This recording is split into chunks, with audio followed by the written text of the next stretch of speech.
How are we doing? My name's Craig Scott. I am Catholic.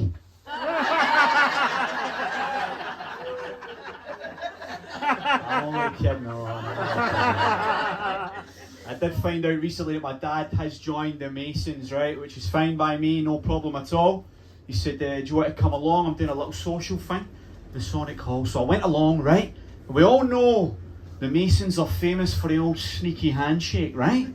So I went along and I met my dad's pals. There's a guy called John. There's a guy called Pete.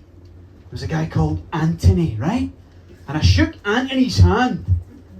And Anthony gave me a very creepy handshake, right? It was like this. How does that feel? Not great. So I'm thinking to myself, Anthony thinks I'm in the Masons. He's gave away the secret handshake, right? So I start panicking. I think I can't tell anybody about this. I left that wee social do. Went to Starbucks the next day. I'm like, shake my hand for that fucking latte. Check that out, right? So I start telling everybody about this handshake. I start thinking, right, I'm in the club now. I know the secret.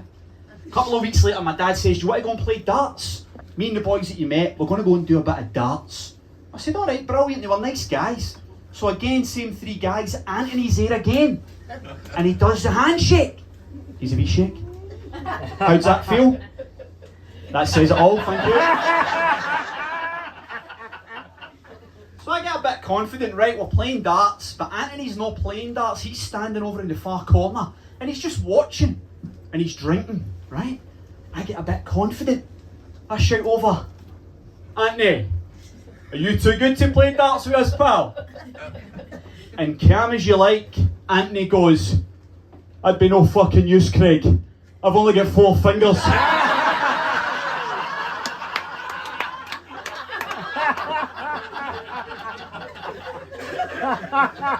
Don't show anybody that fucking handshake.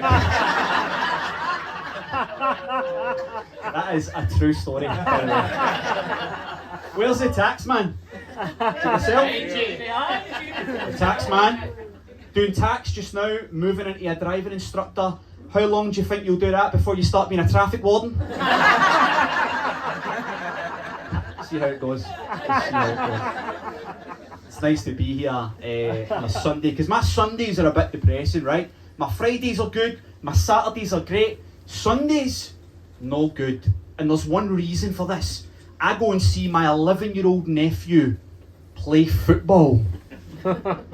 This wee guy's got a good heart, he's got a good soul. He is the worst fucking player to ever lace up a pair of boots, this wee guy. It's unsettling watching him trying to play central midfield, honestly. Do you remember when you were in school and you would do the 3-legged race and you and somebody else would tie your middle leg? That's how he runs with his own 2 legs! So we went along last Sunday, right, and the team that he plays for every single week, this team get fucking pumped, right? So we're there last week, there's only 2 minutes left. 88 minutes on the clock, and the team are getting spanked 13-0. Right? It's game over. We've made peace with that, to be honest. I've had a ball throw, everybody's happy, do you know what I mean? So we start getting our stuff, and as we're packing up and getting ready to go, 13-0 down, 2 minutes left, somebody's dad just randomly jumps up behind us and goes, hey boys!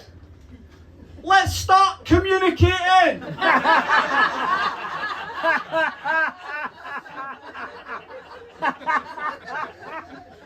I'm like, that's too little too late, sir. We never knew if he was shouting at the footballers or if his estranged wife had just fucking left him. Ran through the car park. But my nephew can take it. He's thick-skinned. I'll go for Glasgow, you need to be thick-skinned, right? Because people will take the piss out of you. And that's why I like doing stand-up comedy, because I can tell you all about the hardest things I had to overcome during my childhood. So I can tell you, Cafe Mariana, the most difficult thing I had to endure in my teenage years was having this fucking monstrosity stuck to the middle of my forehead when the Sugar Babes released the song Push the Button.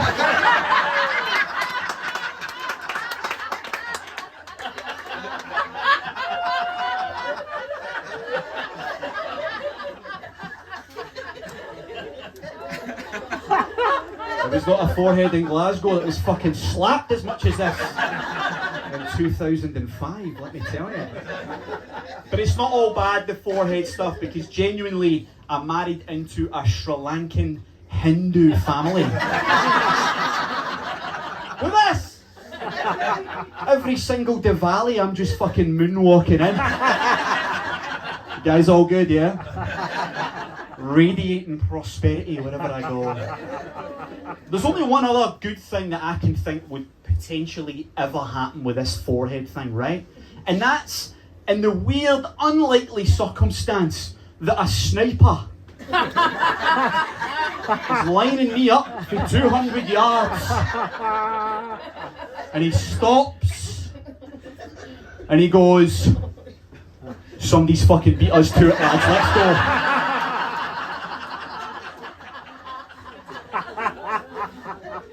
It's not likely, but we can hope.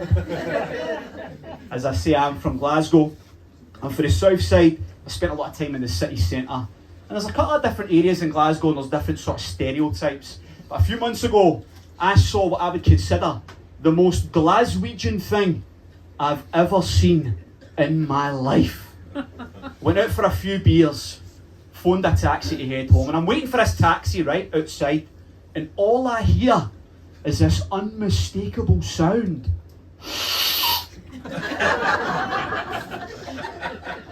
It's that fucking Glasgow flu that's been going on.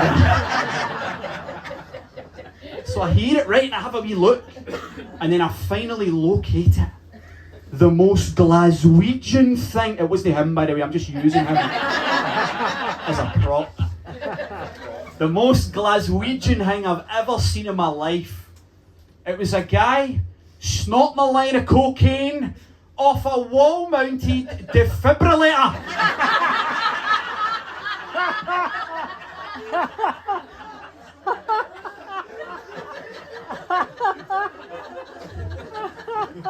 That's another true story. I tell you, looking at guys ought to say, "That's a bit ironic, pal, is it not?" He looks at me and goes, "Don't worry, pal, there's instructions, I've checked." The West End, very different vibe. Like I say, I'm married to a Sri Lankan lady.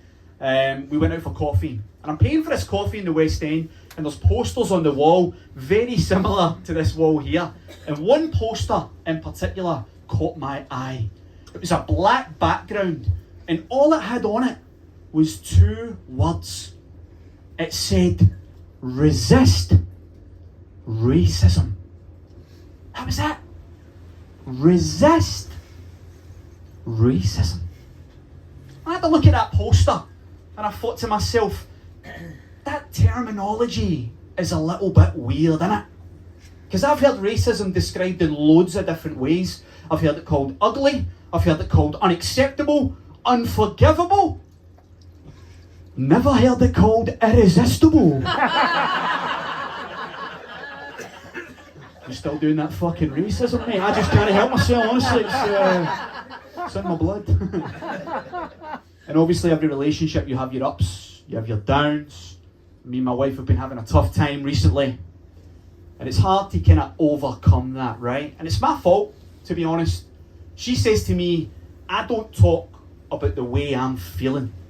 So we don't talk about the problems that we're facing as a couple. And she's probably spot on. So she got fed up a few weeks ago. She packed a bag. She stormed off. She said, I'm fucking done with this, right? I'm glad you're laughing. Imagine this wasn't a joke and my marriage had crumbled. So she packed a bag, right? She'd had enough. She swung the door open. She fucking stormed out. And I could see her leave. And I could see everything that we had built together just flash before my eyes as she left. And I thought to myself, Cafe Mariana, I need to give this one last go. So I looked at her, leaving, and I just shouted out, "Hey! Let's start communicating!" I've been Craig Scott, have a brilliant day, cheers!